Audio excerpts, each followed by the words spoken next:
అబ్బా! ఒక్క లైక్ చేయండి. ఇంకా ఈరోజు మధ్యాహ్నం అయితే ఏం తింటున్నానో చూసేయండి. ఇంకా 2 ఇడ్లీలు పొద్దున మిగిలిపోయినాయి గదా! మా ఆయన తినమంటే అస్సలు తినలేడు. ఇంకా నేను కొంచెమే అన్నం పెట్టేసుకొని, ఇంకా నిన్నటిది పాలకూర అట్లనే మిగిలిపోయిందనమాట. మనం ఎంత డైట్ చేద్దామనుకున్నా ఇంట్లో మిగిలిపోయినయి అస్సలు వదిలిపెట్టాం కదా! మన ఆడవాళ్ళ బుద్ధే అంత. ఇంకా పొద్దునైతే బెండకాయ వండినా కదా! అదేసుకున్నా అనమాట. తర్వాత క్యారెటు, కొంచెం కీర ఉండే అవి కూడా కట్ చేసేసుకున్నా. ఇంకా మెల్లగా కూర్చొని నిదానంగా తింటున్నా అనమాట. ఇంక కింద పడ్డది గూడా వదిలిపెడతలేను చూడండి.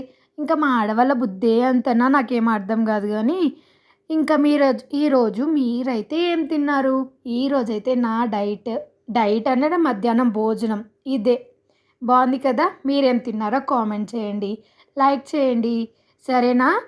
సబ్స్క్రైబ్ చేసుకోండబ్బా! ప్లీజ్.